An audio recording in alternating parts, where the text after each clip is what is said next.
오늘 우리에게 주신 하나님 말씀은 구약성경 전도서 3장 11절부터 13절 말씀이 되겠습니다. 구약성경 제가 가진 책으로 951페이지에 있습니다. 전도서 3장 11절부터 13절 말씀.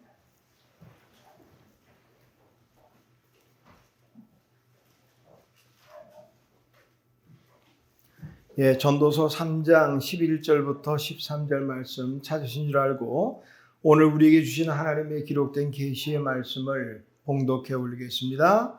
다 같이 하나님 말씀을 경청하시기 바랍니다.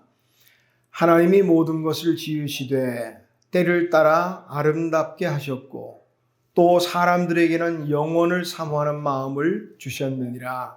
그러나 하나님이 하시는 일의 시종을 사람으로 측량할 수 없게 하셨도다. 사람들이 사는 동안에 기뻐하며 선을 행하는 것보다 더 나은 것이 없는 줄을 내가 알았고 사람마다 먹고 마시는 것과 수고함으로 낙을 누리는 그것이 하나님의 선물인 줄도 또한 알았도다. 아멘. 자리에 앉으시기 바랍니다. 기도하겠습니다. 하나님 아버지 은혜를 감사합니다. 오늘도 하나님의 귀하고 복된 말씀 앞에 섰습니다. 저희들에게 오늘도 하나님 말씀 주실 때 그 말씀 듣고 또 이 말씀 속에서 은혜 받고 은혜 받은 대로 우리의 삶 속에서 하나님의 영광, 하나님이 기뻐하시는 대로 살아갈 수 있도록 은혜를 더하여 주시옵소서. 예수님의 이름으로 기도하옵나이다. 아멘. 자, 우리 옆 사람 인사할까요? 사랑합니다. 축복합니다. 감사합니다. 미국 테네시주 내슈빌 크라이스트 교회를 섬기는 스캇 솔즈라는 목사님 계신데요. 그분의 쓴 책 가운데 아름다운 사람은 저절로 만들어지지 않는다라는 제목의 책이 있습니다. 제목만으로도 어떤 내용인지 대충 알겠습니다. 이 책은 후회와 상처 또 두려움 등의 여러 가지 고통의 시간을 보내는 사람들에게 자신이 직접 겪은 그 아픈 삶을 통해서 깨달은 것을 책으로 썼습니다. 그가 책에서 이 여러 가지 많은 아픔과 상처를 입은 사람들을 또 소개를 하는데 그 중에 한 사람이 바로 욥이라는 분이에요. 자, 우리 욥에 대해서는 잘 알지요. 자, 욥기의 마지막 결론부에 해당할 수 있겠습니다. 욥기 42장 12절에서 17절의 말씀, 그 내용은요, 정말 너무 아름다워요. 한번 상상을 한번 해보시면서 들어보세요. 자, 그 부분을 제가 한번 읽어드릴게요. 여호와께서 욥의 말년에 욥에게 처음보다 더 복을 주시니 양 14,000과 낙타 6,000, 소 1,000결이 암낙이 1,000을 두었고 또 아들 7과 딸 3을 두었으며 그가 첫째 딸의 이름은 여미마라 이름하였고 둘째 딸은 그시야라 이름하였고 셋째 딸은 게렌합북이라 이름하였으니 모든 땅에서 욥의 딸들처럼 아리따운 여자가 없었더라. 그들의 아버지가 그들에게 그들의 오라비들처럼 기업을 주었더라. 그 후에 욥이 140년을 살며 아들과 손자 4대를 보았고 욥이 늙어 나이가 차서 죽었더라. 얼마나 많은, 우리가 욥기를 보시면 대충 아시겠지만 처음보다 2배, 꼭 2배의 재산의 풍성함을 주셨고요. 그 세 딸을 보니까 아들은 너무 많아서 소개를 안 했을까요? 세 딸의 이름까지 다 소개하고 있고 그 딸들처럼 아리따운 여자가 없었다. 그 후에도 140년을 살면서 4대까지 손자 4대를 보고 다른 병치레 없이 그저 늙어서 수환이 다 될 때까지 살았다. 이 내용 생각하면 얼마나 멋지고 아름다운 인생이겠어요? 그러나 우리가 아는 것처럼 그 아름다운 인생이 하루아침에 일어난 거 아니거든요. 우리가 아는 것처럼 욥기의 앞부분에 보면 그가 얼마나 많은 고통과 또 아픔의 시간들을 견뎌왔는지 우리 잘 알고 있습니다. 스캇 솔즈가 말한 것처럼 아름다운 사람은 스스로 만들어지지 않는다. 그러면서 그가 한 말이 있어요. 그렇지만 만약에 그런 사람이 만들어진다면 휠체어도 설교단으로 변할 수 있다. 만약에 그런 사람이 만들어진다면 항암 치료실이 예배실이 될 수도 있고, 만성 통증의 이 거룩함으로 가는 통로가 될 수 있다. 만성 통증도, 무덤도 부활의 땅으로 변할 수 있다. 스캇 솔즈 목사님의 생각이죠. 성경은 아름다움에 대해서 여러 가지로 많이 말씀을 하고 있어요. 아름다운 것들이 어떤 것인가? 제가 시간상 많이 소개는 못하고요. 신명기 8장 7절에 보니까 광야 길을 걷는 이스라엘 백성들이 들어가서 차지할 땅, 가나안 땅이 아름답다. 성경에서 그렇게 표현하고 있더라고요. 신명기 8장 7절입니다. 내 하나님 여호와께서 너를 아름다운 땅에 이르게 하시나니. 그 땅. 그곳은 골짜기든지 산지든지 시내와 분천과 샘이 흐르고 밀과 보리와 소산지, 거기에서는 내가 먹을 것에 모자람이 없고 아무것도 부족함이 없는 땅이며, 먹어서 배부르고 그러므로 인해서 하나님께 옥토를 주신 그 하나님께 감사와 찬송을 할 것을 말씀하고 있습니다. 그런가 하면 시편 133편 1절에 보니까 형제가 연합하는 것이 아름답다 그랬어요. 형제가 연합하여 동거함이 어찌 그리 선하고 아름다운고. 연합하는 형제 얼마나 아름다워요? 맨날 지지고 볶고 싸우는 것보다는 하나가 돼서 연합하는 형제들의 모습 참 아름답죠? 그런가 하면 잠언 15장 23절에 보니까 때에 맞는 말 하는 그 입이 아름답다. 사람은 그 입의 대답으로 말미암아 기쁨을 얻나니 때에 맞는 말이 얼마나 아름다운고. 말 많은 게 문제가 아니에요. 말 잘하는 게 문제가 아니에요. 때에 맞는 말, 그런 말이 참 아름답다. 많지만 몇 가지만 소개하면 그렇습니다. 자, 스캇 솔즈 목사님이 말한 것처럼 아름다운 사람은, 또 아름다운 인생은, 아름다운 삶은 저절로 만들어지지 않는다고 했는데, 그렇다면 우리 인생을 아름답게 만들려면 어떻게 살아야 될까? 오늘 그 부분을 함께 읽을 맥체인 우리 읽을 분량을 가지고 살펴보도록 하겠습니다. 자, 오늘 읽은 이 전도서 3장 11절은요, 그 앞에 있는 부분의 결론부에 해당합니다. 앞에 있는 범사의 기한이 있고 천하만사가 다 때가 있나니 하면서 때를 쭉 말씀하시고 그것에 대한 결론부예요. 결론은 뭐냐? 하나님이 모든 것을 지으시되 때를 따라 아름답게 하셨다, 이 말씀이에요. 표준 세번역 성경은 보니까 하나님은 모든 것을 제때에 알맞게 일어나도록 만드셨다, 이렇게 번역을 했습니다. 그래요. 하나님이 만드신 모든 것은 때를 따라 아름답게 된다. 하나님께서 처음 천지를 창조하실 때 보시기에 좋았더라 하는 말씀이 생각이 납니다. 자, 하나님이 모든 것을 지으시되 때를 따라 아름답게 하셨다. 이 모든 것에 대한 때가 있단 말이에요. 그 어떤 때냐?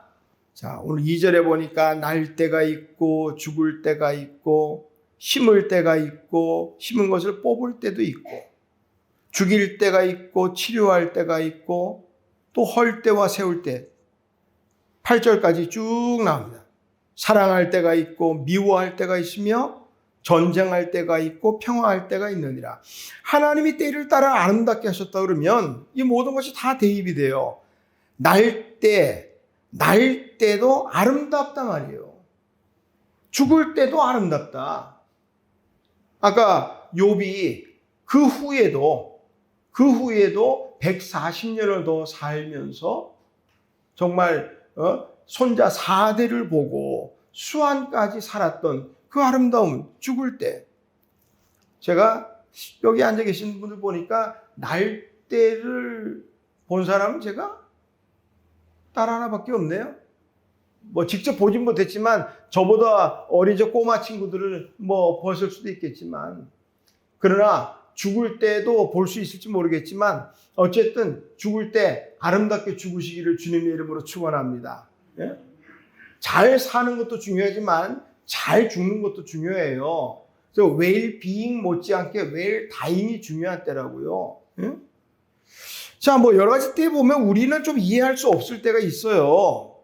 뭐 예를 들면 뭐 8절 같은 경우 보니까 사랑할 때가 있고 미워할 때, 요거는 어떻게 보면 개인적인 관계에서 말할 것이고, 전쟁할 때가 있고 평화할 때는 좀 국가 간의 관계에서 볼 수가 있겠어요. 어쨌든 자, 뭐 보면은 전쟁할 때가 있다. 그런데 그 때를 따라 아름답게, 전쟁할 때가 아름답다? 이거 좀 이해하기가 사실 쉽지 않은 부분이에요. 전쟁하는데 지금 러시아, 우크라이나 이 전쟁하는데 아름답습니까? 그렇지 않거든요. 물론 이 말씀을 또 우리가 자세하게 깊이 연구하면 하나님의 이 말씀이 전달할 수 있겠지만 지금은 이 말씀을 소개할 때가 아니기 때문에, 어쨌든 하나님의 큰 어떤 계획 속에라면 전쟁할 때도 그 때를 따라 아름다운 일이 있을 거란 말이죠. 또 평화할 때도 그렇고. 자, 우리가 다 이해할 수 없는 상황들이 있지만, 그러나 오늘 보니까 11절 하반부에 보니까 그러나 하나님이 하시는 일의 시종을 사람으로 측량할 수 없게 하셨다. 이럴 때 조금 전에 말씀했지만 우리 머리로는 이해가 안 될 때가 있어요. 이게 어떻게 아름다울 수가 있을까? 그러나 하나님께서 이거를 측량할 수 없게 하셨다는 거예요. 그래서 모르는 거, 이해가 안 될 뿐이에요. 전도서 7장 14절에도 그런 말씀이 나와요. 비슷한 말씀이, 형통한 때는 기뻐하고 곤고한 날에는 되돌아보아라. 이 두 가지를 하나님이 병행하게 하사 사람이 그의 장래일을 능히 알게 하지 못하게 하셨느니라. 형통한 때든 곤고한 때든 다 하나님이 주시는 거란 말이에요. 근데 이 둘을 병행하셨다는 거예요. 아무도 알 수 없어요. 하나님의 주권에 있습니다. 자, 인생의 능력으로는 이게 어떻게 그럴 수 있을까? 이게 무슨 아름다울 수 있을까? 하나님이 왜 그럴까? 이왕이면 형통할 수도 있고 곤고할 수도 있다 한다면 우리에게 늘 형통하게 하면 얼마나 좋을까라고 우리는 생각하지만 하나님의 계획은 그게 아니란 말이죠. 인생의 능력으로 어찌 하나님의 그 계획을, 하나님의 깊으신 뜻을 다 알 수가 있겠어요. 다만 하나님께서 그저 보여주시는 만큼만 우리가 보고 이해할 수 있어요. 그 이상 고민하지 마세요. 자, 성경에 보니까 부활하신 예수님 만나고 이제 승천을 앞두고요, 제자들이 예수님께 물어봤어요. 하나님의 나라 이스라엘을 회복하실 때가 이때입니까? 때를 물었어요. 그랬더니 주님이요, 그 시기에 대해서는 자세하게 가르치지 않으셔요. 그러면서 이렇게 말씀합니다. 때와 시기는 아버지께서 자기의 권한에 두셨으니 너희의 알 바 아니요, 너희가 알 바가 아니다. 다만 때가 되면 성령이 임하실 텐데 성령이 임하면 권능을 받고 그리고 예루살렘과 온 유대와 사마리아와 땅끝까지 이르러 증인이 되라. 이 말씀. 때와 시기에 대해서는 알 바 아니라는 말이에요. 그러니까 주님께서 하나님께서 덮어두시는 것들에 대해서는 너무 파헤치고 알려고 하지 말고 그저 때가 되는 대로 거기에 맞게 살면 그 인생은 아름답다는 거예요. 사람이 많이 알면 정말 행복할까? 정말 그래요? 그래서 옛말에도 뭐 아는 것이 힘이다? 뭐 그런 말도 합니다만 반대되는 말도 있어요. 얼마든지. 모르는 게 약이라면서요. 삼국지에 보니까 식자우환이라는 말이 있어요. 식자우환. 무슨 말이에요? 너무 아는 것은 도리어 우환이다. 근심을 일으킨다. 그런 말이에요. 중국 송나라 소동파라는 시인은요, 이런 시를 썼어요. 인생은 글자를 알 때부터 우환이 시작된다. 아이들이 들으면 참 좋을 할 이야기인데 이름만 대충 쓸 줄 알면 그만둘 일이다. 소동포가 쓴 시입니다. 오해하지 마시고. 사람은 뭔가를 알게 될 때부터 이미 근심은 시작된다는 거예요. 인생이 얼마나 많이 배워서 알든 정말 하나님의 그 계획과 뜻을 측량할 수 있을까요? 그래서 오늘 중요하게 우리가 주목해야 될 말씀이 있다면 그 중간에 끼인 말씀이에요. 영원을 사모하는 마음을 주셨다. 하나님의 그 경영을요, 우리 인생이 아무리 똑똑해도 아무리 많이 배워도 다 측량할 수 없어요. 다만 때를 따라 아름답게 하시는 그 계획을 다만 우리가 생각할 것은 뭐냐? 영원을 사모하는 마음. 오늘 우리가 우리를 아름답게 하는 것은 바로 이런 부분이에요. 하나님의 때를 따라 살며 영원을 사모하는 마음을 가지는 것. 이것이 우리 인생을 아름답게 한다. 그런 말씀이에요. 자, 지난 4월 13일자 국민일보 기사를 하나 소개하겠습니다. 여론조사 업체 갤럽이요, 작년 8월부터 10월까지 61개국 성인 57,768명을 대상으로 전화와 온라인 그리고 면접 등의 다양한 방법을 통해서 종교적 성향과 실제에 대한 인식이란 큰 주제를 가지고 설문조사를 했어요. 국내에서는 1,035명이 설문에 참여했고요. 신뢰도는 95%, 그러니까 믿을만 하다는 거예요. 자, 한국인이 그 결과 한국인들이 다른 60개국, 61개국을, 60여 개국을 조사했다니까 다른 60개국과 비해서 종교적 성향이 낮다는 것을 지금 결론적으로 만들었습니다. 자, 나는 종교적인 사람인가?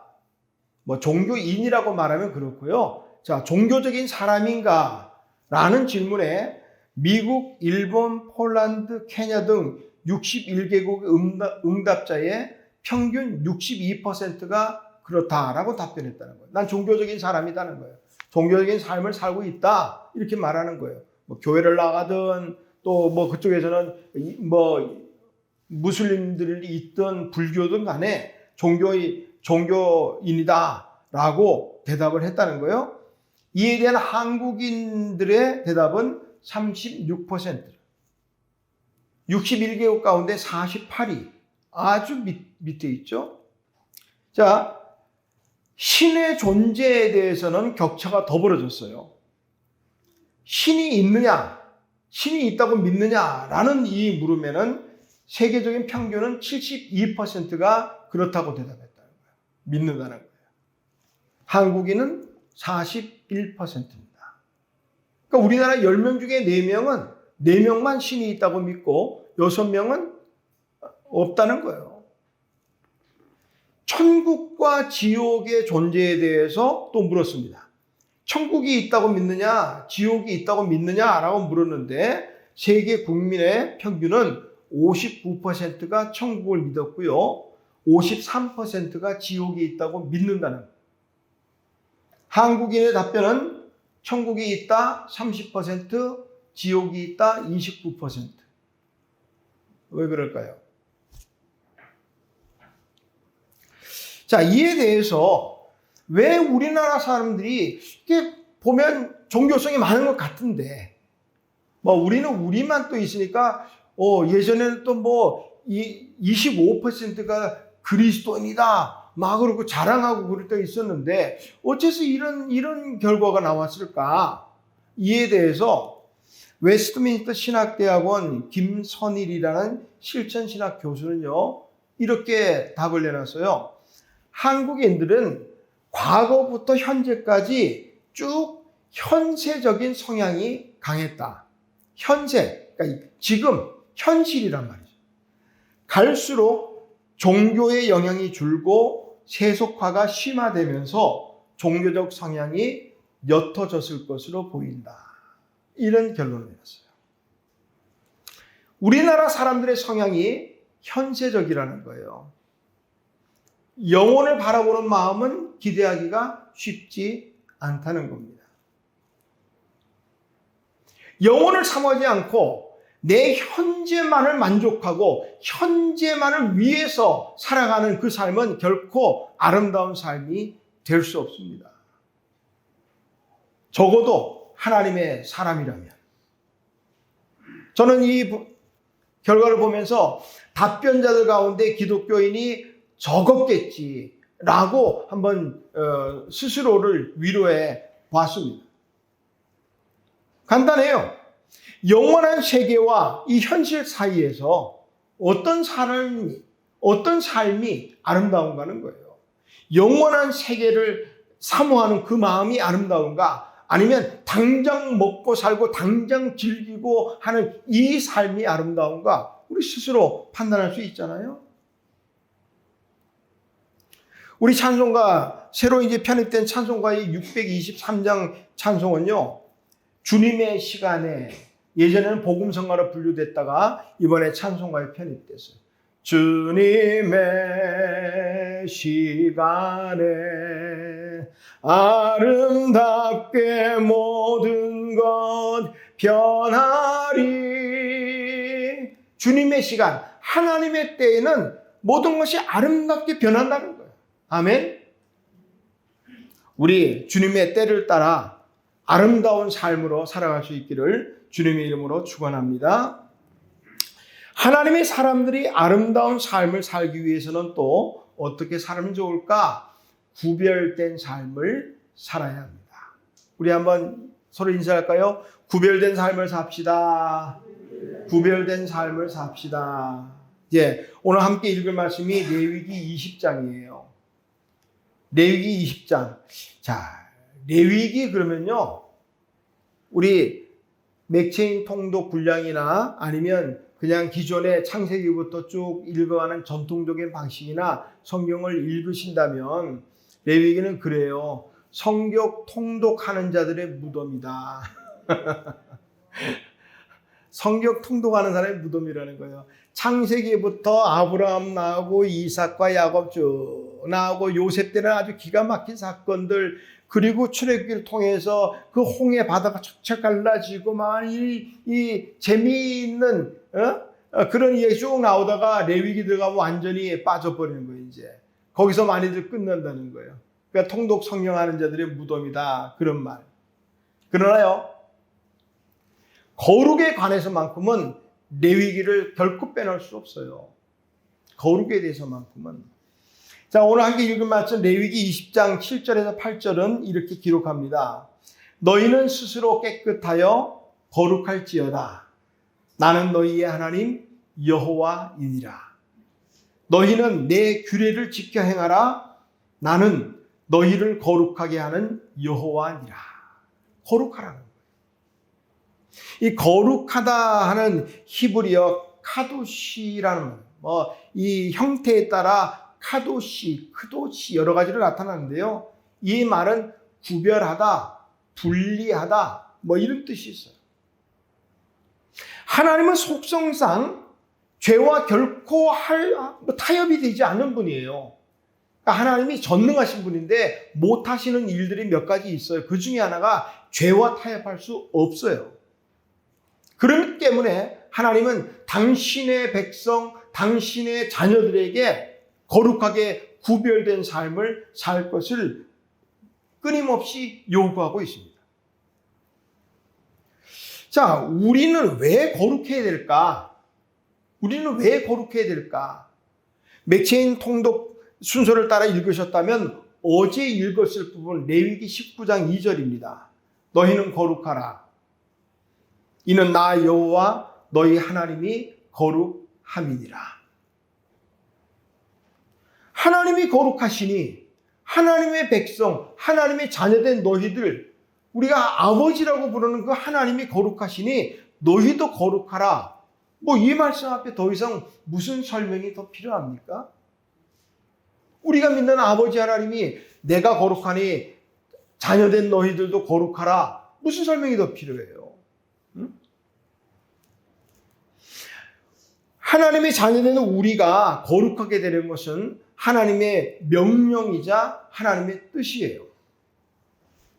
베드로전서 1장 15절에서 16절 보니까 오직 너희를 부르신 거룩한 이처럼 너희도 모든 행실에 거룩한 자가 되라. 기록되었으되 내가 거룩하니 너희도 거룩할지어다 하셨느니라. 또 데살로니가전서 4장 3절입니다. 하나님의 뜻은 이것이니 너희의 거룩함이라. 우리가 거룩한 것은요, 하나님의 뜻이라는 거예요. 하나님의 뜻이 무엇일까? 다양하게 우리가 생각할 수 있죠. 쉬지 말고 기도하라. 항상 기뻐하라. 범사에 감사하라. 이는 주 안에서 너희를 향하신 하나님의 뜻이니라. 기도하는 삶, 하나님의 뜻일 수 있고. 또 감사하고, 또 이렇게 예배하고, 전도하고, 등등 다양하게 우리가 말할 수 있어요. 맞습니다. 그 모든 것들이 다 하나님의 또 뜻이기도 해요. 그러나 우리의 몸과 마음, 우리의 삶이 거룩해지지 않으면서 그것들을 과연 감당할 수 있을까? 거룩해야 될 하나님의 백성들이 거룩함과는 거리가 멀게 사는데 예배가 되고 감사가 되고 찬송이 되고 과연 될까요? 만약에 한다면, 그럼에도 불구하고 한다면 어쩌면 외식적일 수도 있겠다. 그러므로 성도들은 반드시 거룩한 삶을 살아야 합니다. 거룩함이 우리에게는 힘이자 능력이에요. 거룩함이. 아주 좋은 예가 성경에 나오잖아요. 자, 여리고 성이 어떻게 무너졌는가 한번 생각해 보세요. 우스갯말로 나오는 말도 있죠. 어떤 서울의 큰 교회에서 목사님이 지나가는 아동과에게 여리고 성이 어떻게 무너졌니? 그러니까 아이가 난 안 그랬어요. 그랬다고. 선생님한테 물었더니 쟤는 그럴 애가 아닌데요. 부장 장로님에게 이 사정을 얘기했더니 우리 교회가 물어줍시다 그랬다. 이게 웃자고 하는 얘기고. 자, 여리고 성 무너진 생각해 보세요. 자, 우리가 기억을 더듬어 본다면 여리고의 그 승리의 비결이 혹은 원인이 어디에 있다고 우리가 생각이 됩니까? 자, 이스라엘 백성들이요, 화력이 좋아서? 아니면 아주 전략을 잘 짜서? 아니면 이스라엘 군사들이 대단히 용맹해서? 아니에요. 그들의 전략이라면 그냥 여리고성 도는 거, 그게 전략이에요.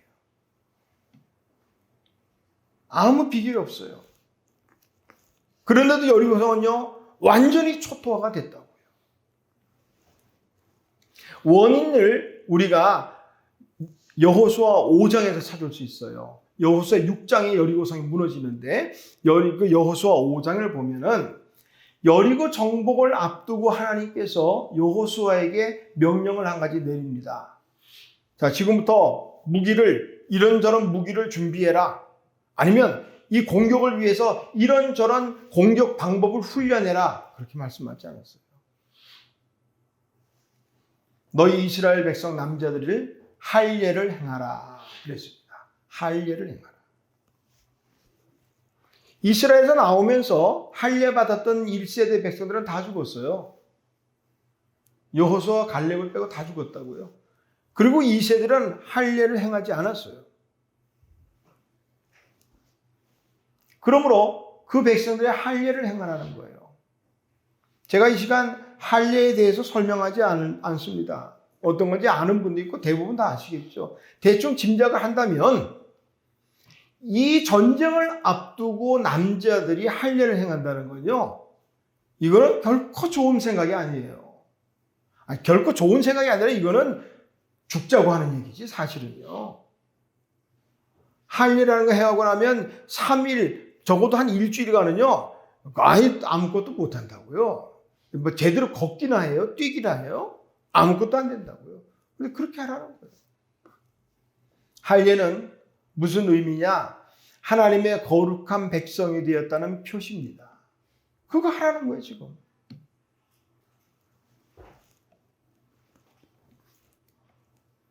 그리고 승리했습니다. 거룩함이 승리예요. 그런데 그 거룩해야 될 백성의 거룩함이 무너지는 순간 그들은 집니다. 여리고를 그렇게 손 하나 안 대고 무너뜨린 이스라엘 백성들이요, 다음 성은 아이 성을 공격하잖아요. 아이라는 말은 아이, 우리말처럼 작다라는 뜻이 있어요. 조그만 성이에요. 정탐을 갔다 보니까 야, 우리가 다 갈 것도 없어요. 한 2, 3천 명만 내려가면 충분히 이깁니다. 그랬다고요, 그 성을. 결과는 어떻게 됐어요? 졌어요. 1차 공격에서 36명 이스라엘 백성이 죽고요, 도망쳤습니다. 여호수아가 난리가 났죠. 옷을 찢고 하나님 앞에 왜 하고 묻는 거, 왜 묻는 거예요. 그 결과 어떤 게 드러났어요? 아간의 범죄가 드러났습니다. 그 문제를 해결하고 나서 비로소 아이를 점령할 수 있었다는 거예요. 아간의 범죄, 거룩함의 상실입니다. 거룩함이 우리 하나님의 사람들의 힘이자 능력이 됩니다. 아멘. 우리 거룩해야 돼요. 조금 전에 보았던 베드로전서 1장 15절에서 하나님은 사도 베드로를 통해서 모든 행실에 거룩한 자가 되라. 오직 너희를 부르신 거룩한 이처럼 너희도 모든 행실에 거룩한 자가 되라. 그러니까 우리를 부르신 이 바로 하나님 아버지가 거룩한 백성이니 그의 백성된, 그의 자녀된 너희들도 그 거룩하심을 따라 모든 행실에 거룩해야 된다. 어떤 글에 보니까요, 우리 입술의 말이 거룩해야 된다. 신앙생활의 반은 입으로 한다, 그런 말이 있더라고요. 신앙생활의 반은. 그러니까 우리의 입이 참 중요해요. 어떤 말을 해도 거룩해야 돼요. 거룩한 여부는요, 말하는 거 들어보면 또 알 수 있어요.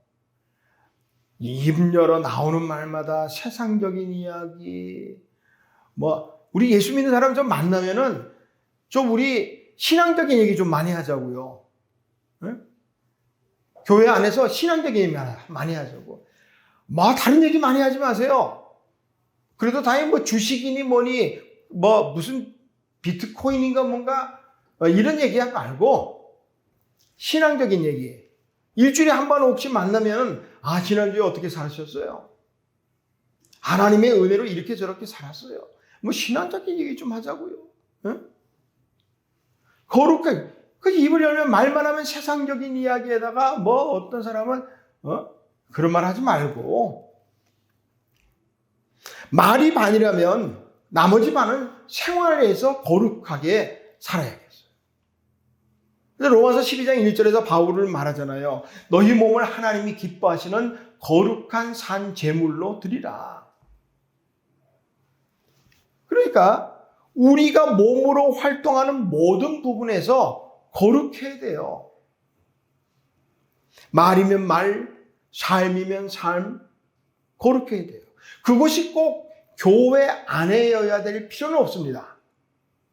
우리가 만약에 교회 안에서는 거룩한데 라고 우리가 생각한다면 참 큰 문제예요. 교회 안에서는 거룩한데 교회 밖에서는 거룩하지 않고 세상적으로 산다. 그럼 간단하게 한번 계산을 해보세요. 내가 교회 안에 생활하는 시간이 얼마나 되는가? 일주일에 168시간이에요. 일주일에 교회 안에 얼마나 있어요? 주일날 낮 예배 일찍 오고 조금 늦게 간다고 해도 많이 잡아도 2시간입니다. 2시간이요? 168시간 계산하면 0.6%입니다. 만약에 우리가 일주일에 한 번 예배, 교회 안에서만 만약에 거룩한다고 한다면 우리는 일주일에 0.6%밖에 거룩하지 못한 거예요. 이제 5월부터 오후 예배 하려고 그래요. 오후 예배까지 낮 예배 드리고 간단하게 좀 먹고 오후 예배 드리고 많이 잡아 4시간 낸다. 많이 거룩해질 것 같아요. 2.4%만 거룩하다고요. 교회 안에서만이 아니에요.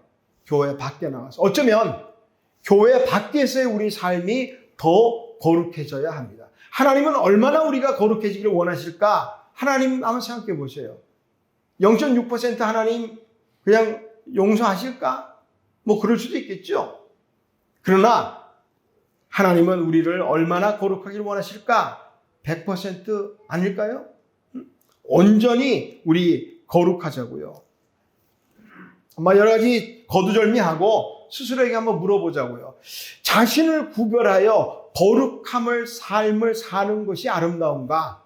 아니면 세상 따라 되는 대로 그저 그렇게 적당히 사는 삶이 아름다운가? 우리는 얼마든지 판단할 수 있죠. 자, 우리 하나님 앞에 정말 아름다운 인생 하나 더 봅니다. 하나님과 친해야 돼요. 우리 인사할까요? 하나님과 친하자. 서로의 하나님과 친하자. 네, 하나님과 친해야 돼요. 자, 오늘 함께 읽을 말씀이 시편 25편이에요. 이 부분 한번 찾아보세요. 시편 25편.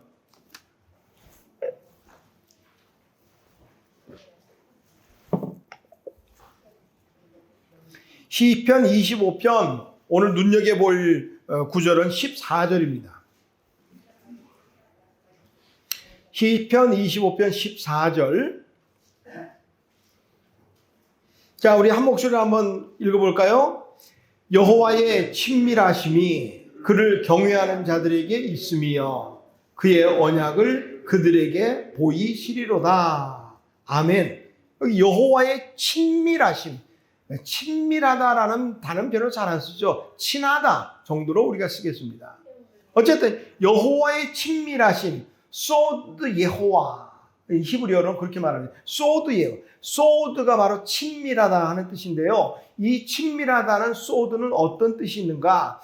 긴밀한 수기를 위해 모인 사람들의 무리, 특별히 절친한 친구, 비밀한 의논, 친밀한 대화, 이런 여러 가지죠. 그러니까 어떤 말을 할 때 비밀하게 말할 수 있는 상대, 이게 바로 친밀하다는 거예요. 이 소드라는 단어가 사용된 구절을 좀 하나 소개하면요. 잠언 15장 22절에 보면 의논이 없으면 경영이 무너지고 지략이 많으면 경영이 성립하느니라 할 때 이 의논이 바로 소드입니다. 그러니까 이 말씀에서 소드는 뭐냐? 지혜 있는 의논이 성공에 이르는 열쇠다. 이렇게 말하고 있는 거죠. 의논이 없으면 경영이 무너지고 세상에 독불장은 없어요. 어떤 일에도 나 혼자 내 생각으로 내 뜻대로 내 마음대로 내 경험으로 그렇게 하지 말자고요. 그러면 그 경영은 무너지기 쉽다는 거예요. 자, 그다음 우리가 어떤 일을 계획할 때 누군가 계획을 좀 의논을 해야 돼. 의논을. 어떤 사람하고 의논해요? 생전 모르는 길 가는 사람 붙잡고 의논합니까? 친한 사람하고 의논하잖아요. 친한 사람하고.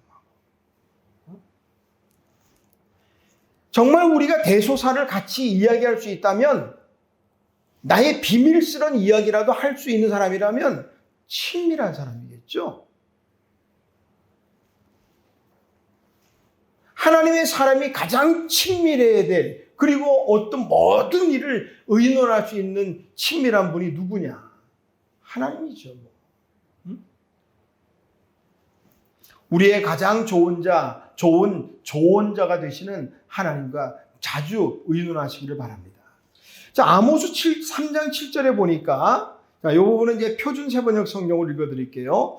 참으로 주 하나님은 당신의 비밀을 그종 예언자들에게 미리 알리지 않고서는 어떤 일도 하지 않으신다. 여기서 비밀이라는 단어가 소드입니다. 그러니까 하나님은 당신의 그 비밀스러운 어떤 일이라도 미리 알리지 않고는 안 하신다는 거예요. 누구에게일까요? 여기는 예언자라고 했지만요, 친밀한 자에게 말씀하시는 거예요. 그 좋은 예가 어디 나와요? 자, 창세기로 넘어가면, 자, 하나님의 사자들이 소돔과 고모라를 심판하러 갑니다. 그때 심판하러 가기 전에 전날 아브라함의 집에서 유숙합니다. 그리고 떠나시기 전에 이렇게 말씀하셔요. 내가 하려는 일을 아브라함에게 감추겠느냐? 그러셔요. 그러면서 소돔과 고모라를 이제 심판하러 간다고 말씀하시는 거예요.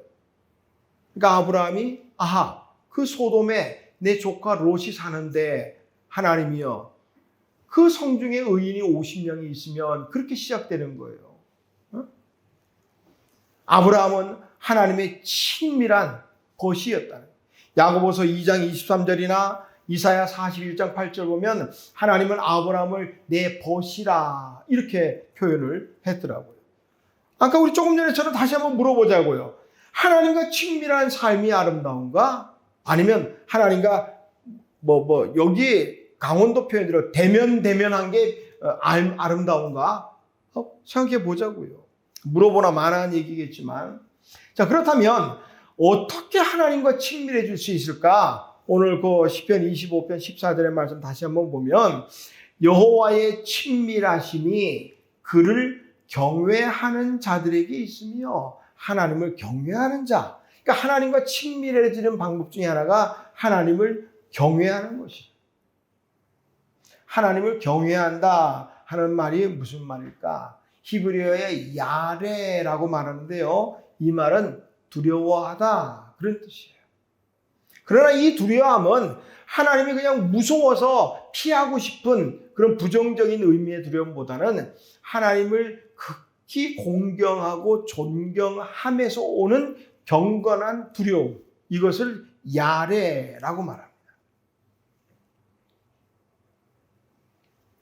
요셉을 알지 못하는 애굽의 바로가 서니까 걱정이 생겼어요. 이스라엘 백성들이 막 기하급수적으로 늘어나는 거예요, 인구가. 그러니까 걱정이, 야, 좀 있으면 이거 이스라엘 백성들이 숫자가 더 많아서 우리가 죽게 생겼다. 이런 걱정이 되는 거예요. 그래가지고 어떤 명령을 내렸냐면 히브리 산파 둘을 불러가지고 말합니다. 가서 애 낳을 때 도와주면서 아들이면 그 자리에서 죽이고 딸이면 살려두라. 그렇게 명령을 내렸습니다. 그때 우리가 주목해야 될 구절, 출애굽기 1장 17절. 그러나 산파들이 하나님을 두려워하여 애굽 왕의 명령을 어기고 남자 아기들을 살린지라. 여기서 두려워하여가 바로 야레, 경외한다는 단어입니다. 또 출애굽기 1장 21절. 그 산파들은 하나님을 경외하였으므로 하나님이 그들의 집안을 흥왕하게 하셨더라. 하나님을 경외한다는 게 바로 이런 말이에요. 당장 눈앞에 바로 애굽의 왕이 아니라 살아계신 하나님을 두려워하는, 경외하는 마음이라는 말이에요.